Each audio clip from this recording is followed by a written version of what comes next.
Folks, welcome back to another episode of the Get Wired podcast. And if you are new here, these episodes, essentially, we just sit around, hang out, talk about business, talk about reselling. Most of the time I'm cutting wire, some of the time I'm not. But today we're cutting wire. I've got a whole bunch of more wire that's just come through. It's been a while since I've done it, so I'm just going to sit through here and have a bit of a yap and banter with you all. Talk about what's on my mind, talk about the state of everything. There's a lot of things happening at the moment, and really just have a banter. If you're doing some work, or if you're wanting to list or doing some photos, or maybe you're driving, let me know in the comments below what you do when you listen to these. But essentially, all I'm doing is I'll give you an example. So we've got some wire here that comes. It's all mix and match. We're just going to snip off the heads, the heads of these, the plugs, and then I just put them into a bin, and I get paid a few dollary dues for them per kilo. So it's a bit of a passive thing that I got to do every so often just to make sure that we get it done. And I've got a guy that comes, picks it up. I just call him. He's here in about 15-20 minutes, and happy days. How y'all doing, yo? So if you've been listening for the last couple of weeks, I've been talking about a number of different things, trying to be a bit more motivational, and we're going to continue that a little bit because apparently a lot of people like that. And I've been challenged big time mentally when it comes to just the business and everything that's going on within the business. And if you are new here and you have no idea what I do, we are predominantly selling pre-owned clothing on eBay, and we sell a bit of everything, but pre-owned clothing is our core business. We obviously have the e-waste side of things as well, but clothing is our main component, and we sell on eBay. And in the last couple of months, last 2 months, we've had some big challenges in terms of not seeing the traffic, the volume, the sales, and the output that I would like to see. And I've been trying to analyze, and look, there's a lot of data. There's a lot of data that suggests traffic is down. There's a lot of data that shows impressions are down, and there's a lot of data that shows that ads aren't working like they used to. Now, all of that's very easy to just blame on eBay, and it is, because at the end of the day, it's their platform and they control that. But I've been doing as much as I possibly can on eBay to keep things fired up, to keep the business booming, and to keep sales coming through. However, there comes a point in time where you have to look at it from a different perspective and think, well, okay, whether this is just a downturn or the new normal, what are you doing about it? And the topic today that I want to talk about is taking back control. This is off the cuff, just really what's on my mind, and this is really just a message to myself, because clearly I need to hear it. And sometimes we don't realize that we have what we need to do right in front of us, but sometimes we're just not willing to look or do that because, we think that someone else should be solving our problems for us, or it's easier to blame other people or other things, or, those entities, landscape, ecosystems, the state of customer, consumption of product, whatever it may be. Look, they're all variable factors and valid factors that impact our business and our ways of doing business, but they're not the sole reason of why things aren't working. So you have to look inward before you can start looking outward. And, we have a very good business. I'm not gonna lie, we're on track to do about $500,000 in this financial year. Net profit wise, we'll probably sit around 15%. So it's not crazy. We're not really doing a lot of dollary dues, but that's after paying all the team and, the rent and the overheads and all that. And that aside, when you look at it from that perspective, it looks beautiful. But I know what I want to be working towards, and I also know where I want the business to be in a comfortable state. So we're not having to always try and do more in order to stay on top of things, which is not a good position to be in, because you're always having to react. So because of these downtimes, you think about, well, what can you do? Can you do some more wholesale? Can you sell on other platforms? We've been selling on whatnot. But, even that might not bring in what you need or replace that lost income. And these are all the challenges that you have to continuously think about. But then for me, I was thinking last night, it's like, well, hang on. What are the things I can control? We have a huge warehouse here of stock, right? Some of this stock is listed, some of this stock is way behind. And here I am complaining that we're not seeing the results I want to see when there's always more stock, always more things that we can be listing, photoing, and selling. Be it at wholesale prices, be it at full prices. There's also something that I've just realized, which I shouldn't even have just realized, but I'm always working on more leads and stuff, but like, why aren't I getting on the phone with other businesses and getting, cold calling and having conversations around how can we solve problems for them? How can we, get better stock? How can we, because sometimes the answer is better stock because it's seasonal or it's timing. And I was listening to Jason Ramage, all his chat. He did a quick little reel on Instagram just the other day. Actually, it was this morning, but for you guys, it was the other day. And he said you've got to be looking at all these opportunities that pop up right in front of us when you think everything else is going bad. Anyway, long story short is the question I would be asking yourself, if you're feeling like sales are down, things aren't in control, and I know there's a lot of you because we've been having conversations together, you got to ask yourself this is, well, what can you do, right? What can you do? Now, if I came to you and said, what can you do? And you said, there's nothing I can do, Chris. What do I do? Help me. First thing I'm going to ask you is like, well, have you listed your best stock? That is the first question. And if I was to answer that, I would say no, because I have 3,500 pieces of clothing, which are still sitting in boxes that are not listed. Now, obviously I can't just naturally just list them instantly. Maybe if I use AI, we can do more. We still have to photo them. We still have to quality check them. We still have to wash them. We still have to do all those things. So that isn't the immediate answer, but it is an answer that's going to think, well, actually, okay, let's get on top of it. Literally behind where you're sitting, I have a whole tub, a 60-litre tub of mobile phones. Like there's probably like 20 kilos in there. So that I can execute ASAP. I have 1, 2, 3, 4, 5, I'm just looking around. I have 5 consoles, video game consoles that I can list. Why haven't I listed them? So there's things that we tend to just put off because we think, no, I shouldn't have to do that to get the sales. But really, like, why? Like, you should be putting those in to get the sales. So there's a whole bunch of things there to myself of telling myself to like, mate, suck it up, get the work done, and then you can come out complaining once you've done everything. So you got to be asking yourself, what can I do? Now, if you've exhausted all of your stock, let's say you have no more stock, right? The next thing you can start asking is like, okay, and look, majority of you have probably already done this, is like, what value add can I add to my customers? Be it a coupon, be it a markdown sale, be it free postage, be it something that's going to entice customers to buy yours compared to someone else's. A value add. What is the additional thing that you can do? Promotion. Now, there is also the option to increase advertising. This one on eBay I'd be a little careful with, but are there other ways to market? Can you do a Facebook ad? Can you tell people that you sell things? Can you...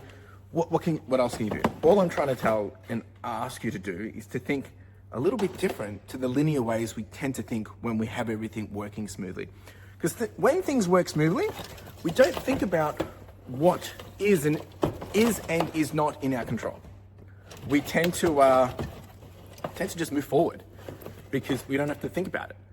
And when you get yourself in that position, it's a great position to be in, but that's when you get complacent. That's when we get sloppy, and that's when we sometimes slip up and do not stay focused on, continuously improving. And look, I mean, I'm speaking to myself here. I said that at the start of the video. So that's the other thing. Now, the other thing you can start to look at is like, well, okay, what is working? What is not working? Why is it working? And the stuff that isn't working, what could be the reasons for those things, right? Now, other than saying, oh, there's no traffic. We know there's no traffic, but there's traffic to certain things because certain things are still selling. So how do we get people in front of the things that they want to buy? Or how do we get things in front of the people that they want to buy, right? Like, how do we do it and how do we get them to it? So some of that then just becomes about, do you need to clean things up? Do you need to advertise? When I say advertise, do you need to remarket an item in a different way? Do you need to change keywords? Do you need to do some hygienic tasks in terms of updating old listings? Again, we're talking very specific to eBay at this point. The other thing is like, well, if things aren't going to plan, you've done all your stock, you've done all the tools, you've done all the promotions, you've tried all those different things, then you might start to think, well, why is anything working? So then we really have to dive into it. It's like, well, I would find it hard because, I mean, I'm still selling stuff, right? I'm just not selling my volumes that I would like to sell. if I was selling nothing, and this is all under the assumption that, there's nothing wrong with your account, you're up to date with your top rated status, you haven't got defects, you haven't got negative feedback, all those different things. I'm talking like it's clean, crisp, right? Then you have to start to ask, okay, so you need to think why. And something that we used to do in the consulting world was we used to left click. And what left click means is you got to dig deeper, and you dig deeper. It's like, okay, so if you're a clothing seller, I think it would be very hard to think that no, you're not selling anything. However, if you're selling Anko, or trying to sell Anko, there's a high chance you ain't selling anything, because are people looking for Anko when they can buy the same thing brand new at Kmart, probably for the same price, right? So that's when you can really start to ask, well, what is it that I'm offering? Now, I think about this all the time. I get doubt all the time when, we're not selling things and it's like, oh, well, do I have bad stock? I don't think that's the case. I think there's stock in there which is bad buys. I don't think it's bad stock, and maybe the pricing has to be adjusted. You got to change your trends alignment, your season alignment, your relevancy. But there is brands that, probably shouldn't have bought. So you can do those kind of reviews and make sure that you're covering yourself in terms of you're not exposing yourself to, bad traffic simply because they look and they don't like it, so they go away from it. That's when things start to get real. You have to do the hard thing and start to cull, start to clean, start to spend the time when things are down to make things better. So then when people are ready to buy, you're able to execute. I've been listing lots of shorts way before summer because I want to make sure there's shorts there when people want to spend the money. Jackets, we start listing jackets earlier than winter because people have already purchased their jackets before winter. They're buying it in advance most of the time. So use the time to get yourself in order. Use your time to clean things up, do hygienic tasks, question why things aren't working.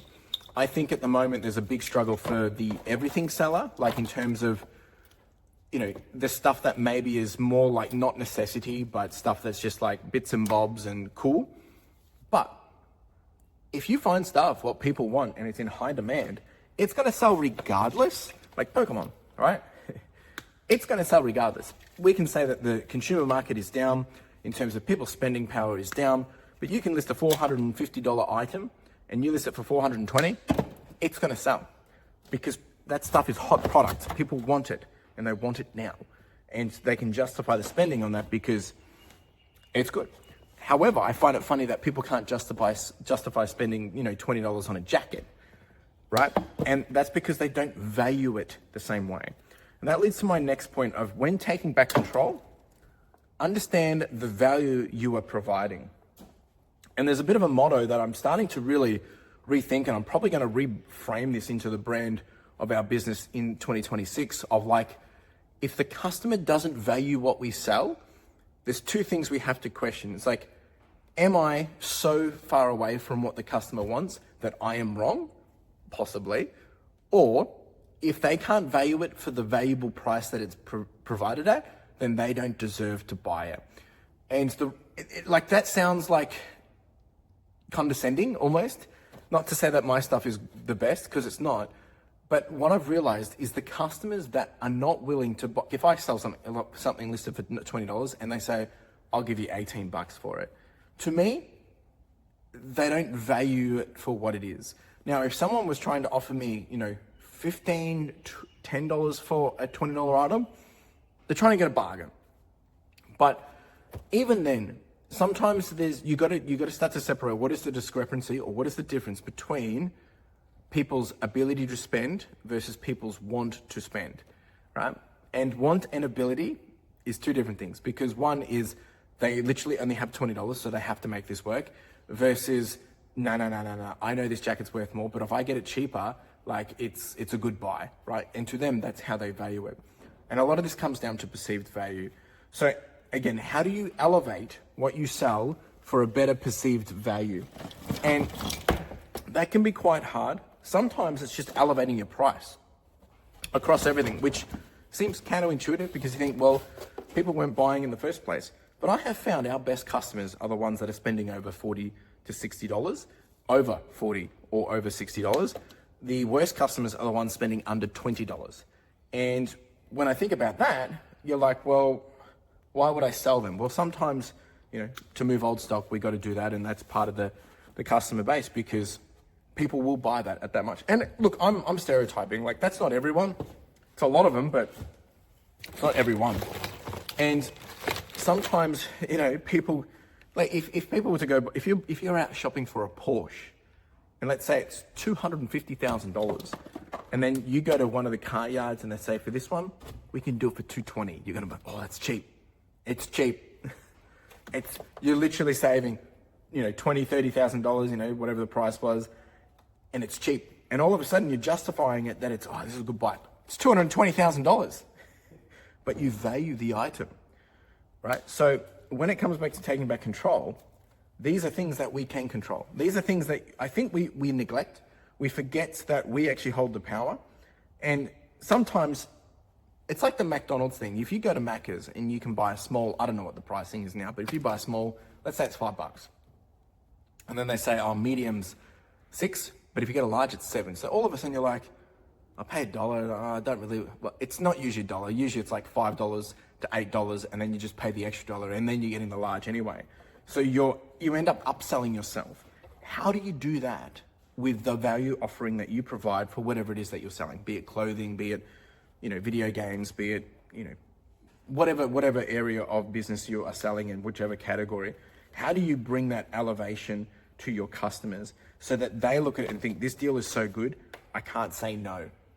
Because if you take control of that, if you take ownership of that and find, how do I get my customers to want more of this? How do I get my customers demanding more of this? It's because you're providing such a great service that they're excited for it. It's a curation. And I see it. There's a lot of people that build out a brand really, really isolated to maybe 10 pieces a week, and they drop the 10 pieces. These 10 pieces, they look amazing. You can see they spend all their time and effort into these 10 pieces. The value is high. For me, I'm looking at this like, this thing's $200, but it's cool. It's like, I would spend $200 on this. I don't need it, so I'm not gonna do it. But for the person that really wants it, therefore they need it in their mind, they're gonna pay it. All right, so when we take back control of our perspectives, of our authority, and our ability of what we can create, I think we can change the narrative here. Now, obviously, I'm going to say all this and then I've got to go do it. And I'll be working on it, right? I've already got a bit of a plan today. And I've recently been challenged by a few people, and this is good. I don't mean any disrespect by that. A few people that are, reach out in the comments and suggested things for the business and challenged my business and all these different things. It's great. That's great. I mean, I'm open to it. And it does make me think, like, I might not necessarily agree with everything they say. I think there's some valid points in there which I need to be concerned about. But, the other thing I need to keep myself accountable to is like, well, I need to keep things moving forward. And in a current state, things don't look like they're moving forward. But obviously, other people can't see what I'm trying to work towards. But with that, it's like, it does make you think, is like, okay, let's humor these people for a while and think, okay, I don't know it all. I clearly don't. So in the moments where people are saying, oh, I can do better than this, or I'm doing the same result and we have half the staff and all that, really great. It's like, okay, so how can I apply the same mentality and how do I get the most out of my team to get the same result, right? So there's always things that you can do to improve. And I think a lot of the time, this is like a oxymoron. Sometimes the best way to improve is to remove, right? Sometimes the best way to get more done is to do less. Like literally simplify things, remove the fluff, remove the friction, not add a step, but remove a step. And then at the same time, now I'm talking specifically staff, sometimes the best thing that you can do is enable a passive level of upskill so that when they do something, it's compounded. Look at it from this way. When I started this business 5 years ago, I didn't really know much. I didn't even know clothing, to be honest.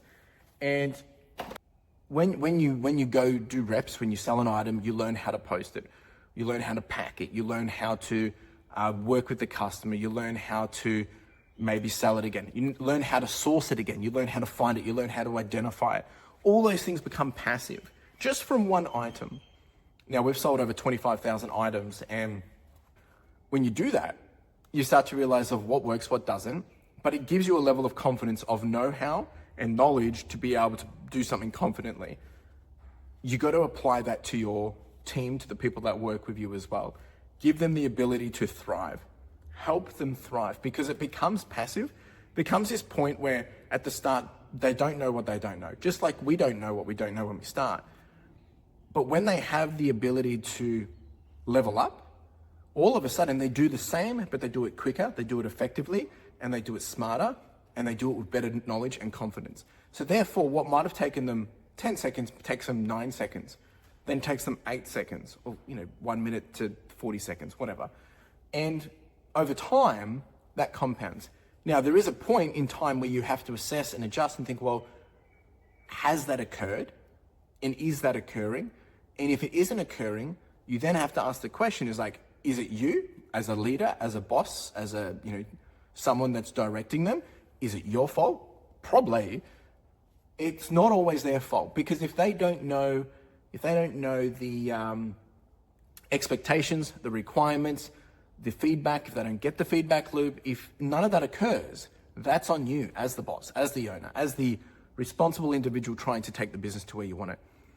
Because why would they be trying to do your dream when it's not their dream, right? So that's something you have to think about. And this applies to yourself as well. What is the expectation you're setting for yourself? I've set the bar higher for myself. I know what we want to achieve. I know where I want it to be. So it's like, okay, so what am I going to do to make sure we get there? And am I willing to do the stuff that we haven't been able to do in the past to get us there? And what I mean by that is is it elevating ASP? Is it sourcing better stock? Is it putting in more time? Is it getting a better deal? Is it finding more leads? Is it training the staff to do better? There's so many things, so many variables, again, I'm talking to myself here, that we can do. And it's very easy to blame it on the machine. And I agree, there is still things wrong with the machine, meaning eBay. There's things that they need to do better with. But there's also things that we need to do better with. And I'm going to leave it there. If you want to take control, if you want better results, the answer lies within. The answer lies on you. And it might just be one more thing that you can do a day. Maybe do one more listing. Maybe you can reach out to one more business lead. Maybe you can teach your staff member one more thing today. Maybe you can stop doing that thing you shouldn't be doing. Maybe you can spend 5 minutes doing the things you don't like doing because it makes you uncomfortable, but in the long run, it's going to enable growth. Those are the different things that you can do. And that is how you take back control. And that is how you win in the long time. I'm motivated to do this because I am backed into a corner, and I choose to be resilient, and I choose to get myself to where I want to be. It's tough. It sucks. It's a lot of hurt. It's a lot of frustration, but in the long run, it always wins. That's my thoughts, my opinion, my theories, my thinking. And a lot of it is a message to myself. But if you enjoyed this, drop down comments below. Let me know, what do you do? How do you take control? And how are you taking back control to help elevate your business, your life, whatever it is? We've been talking about business today, but it applies to everything. Appreciate you being here. Take it easy, and we'll be back here again next week doing it all again. Ciao.